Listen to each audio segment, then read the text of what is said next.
When you go to Paris for New Year's, it's about how you celebrate. It's about the things you do.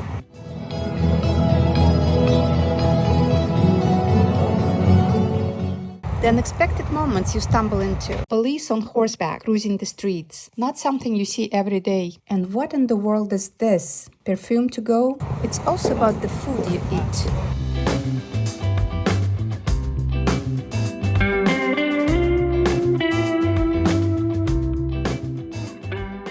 And it's about the places you discover by accident. If you've been to the Library of Congress in DC, this is that on steroids. And then there are random things.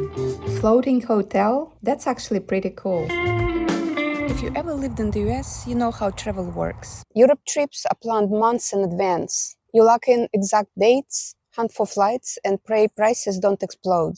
And then pay extra just in case life happens. And then someone gets sick or work runs late, plans change. And if your ticket isn't refundable, you're done. Money gone, and yes, your flight will cost you an arm and a leg too. But here's the thing, when you live in Portugal, this whole mindset disappears. Travel doesn't feel heavy and you don't have to overthink it. You can literally look up flights a week out, book them, and just go. And that's exactly what we did. A random thought turned into, what if we spent New Year's in Paris? The flight is only 2.5 hours from Lisbon. And just like that, we're in Paris. One of the most beautiful things about living in Portugal is how well connected it is. It reminds me of when we lived in the US and would drive 3 hours to Virginia Beach just to change the scenery for a weekend. The difference is, in Europe, that change of scenery becomes a world. In just a few hours, you can be in a completely different country, with its own culture, traditions, and way of life. People dress and look differently, the food changes, the architecture changes. It's like stepping into a whole new world or walking into a movie set. Only it's real. The energy in Germany isn't the same as Spain, and Spain isn't the same as France. That contrast is what makes it so special. So off we go. We live about an hour from Lisbon, and normally when we travel, we take a bus, so we don't have to leave our car at the airport. But this time, our flight is at 8:15 a.m., and the earliest bus goes to Lisbon is at 5:30. So we didn't want to cut it too close. There have been times where we got stuck at the airport. So this time we decided to drive, leave our car at our friends in Lisbon, and grab an Uber to the airport. That way we have plenty of time for anything unexpected before the flight. By the way, Lisbon is getting a brand new international airport. This should make traveling in and out of Portugal a lot easier. The current airport can barely keep up with how popular Lisbon has gotten in recent years. And lines at check-in, security, and passport control can get pretty long, especially during holidays or busy travel times. The new airport won't be ready for a while. Current plans aim for some time in 2036, but when it's done, it should make things a lot smoother. In the meantime, make sure you give yourself extra time for the lines, especially during peak season. And by the way, if you're thinking about moving to Portugal, and wondering if you should do all the paperwork yourself or hire a relocation specialist, here's my take. You can absolutely do it yourself, just like we did. Simply because in the end, you're the one who's going to be gathering all of the documents for your visa anyway. There is a lot of information online, and also there are some really good Facebook groups that you can join. And if you want it all in one place without having to hunt for the information online, I do have a D7 visa guide and Moving to Portugal Handbook in the description. It has all the information I wish we had when we moved. The visa guide lists all of the documents you will need and gives you all of your options for getting a Portuguese NIF and opening a Portuguese bank account. The handbook has 14 chapters, 42 pages, and that covers visas, housing, healthcare, driver's license exchange, and many other topics, plus checklists, links, and contact information. Basically everything you'll need to get things done here, based on our real experience. This might just be the solution you've been looking for. So here we are. We rented an Airbnb in the center of Paris for a week. Paris is addictive. The first time we visited a few years ago, we went full tourist mode, trying to see everything, the kind of schedule and mentality we were used to back in the US. And yes, we hit many of the tourist spots and had a great time. But then we quickly realized that Paris isn't meant to be rushed. It's meant to be savored and enjoyed slowly. So next time we came, we decided to live in the city like locals rather than visitors. We did things tourists normally don't do. Things like ice skating in a local rink, hanging out in cafes loved by locals, walking everywhere, meeting people, and just soaking up the Parisian vibe.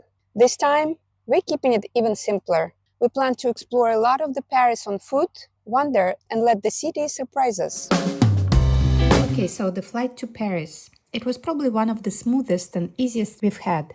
We flew TAP this time. Overall, TAP has become my favorite airline. Mostly newer planes, smooth flights, and consistently soft landings. So here we are. Well, first of all, why do we keep coming back here? It's the atmosphere, the energy of this city, the views, the museums, the food, and the small unexpected finds. A couple of things I want to mention right away. First, the pickpockets. Paris itself is safe, but it's not always safe for your pockets. If you're not paying attention, your wallet or phone can be stolen. So keep your bag close, ideally in front of you, and just stay aware. And the second thing I want to mention is the New Year's crowds. I didn't enjoy the huge gatherings around Arc de Triomphe at all. It felt straight up dangerous. People leaning against barriers, pushing in and getting squeezed. To be fair, there was a strong police presence, and everything seemed organized. But you could tell, this is something people here are used to. Still, it wasn't for us. The main celebration was on the Champs-Élysées with the light show and fireworks. But after seeing the crowds, we decided to head toward the Eiffel Tower instead. That turned out to be a much better choice. More space and just the right vibe. By the way, Happy New Year to you. Now let's walk the streets of Paris. There's a lot to see. First up, check this out. Police on horseback cruising the streets. Not something you see every day. While walking, we came across a cozy Christmas market. The smell of hot wine and freshly baked pretzels in the air, French sweets everywhere, and people chatting and enjoying the holidays. We grabbed these waffles. The waffle itself is barely sweet. The chantilly cream on top is lightly sweet and rich, with that French flavor you can't just get anywhere else. We also accidentally ended up in streets we'd never see otherwise, like this one. What do you think it is? Turns out it's the Le Monde headquarters, home to the famous French newspaper. The building has this mosaic-like glass facade made of over 20,000 panels, and the open plaza underneath is designed for everyone to walk through. The next thing I want to show you is this, the National Library of France. So all the tourists head to the Eiffel Tower, but this is where Parisians actually come. If you've been to the Library of Congress in DC, this is that on steroids. It's free, barely any tourists, and the space feels unreal. This is why people fall in love with living in Europe. Next, we headed to the north part of Paris. And wait, a floating hotel? That's actually pretty cool.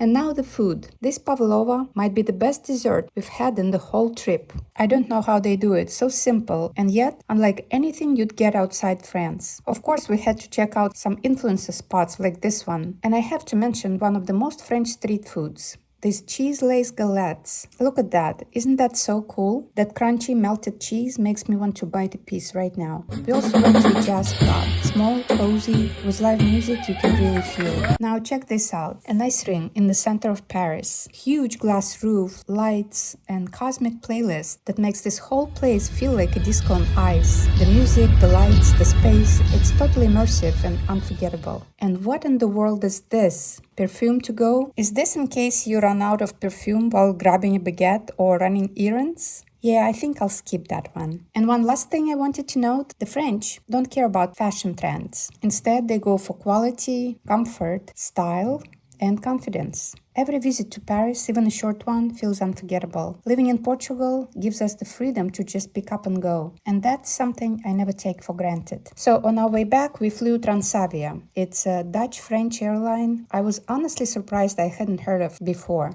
They've actually been around since 1966. And the experience was great. New planes, smooth flight. And look at this, just as we arrived at the airport, Paris said goodbye to us with snow. That's a perfect little send-off. When we get back to Portugal, I've got a really special video planned for you. I'll be sitting down with Natalie, an American who moved to Portugal a couple of years ago and works as a senior AI project manager.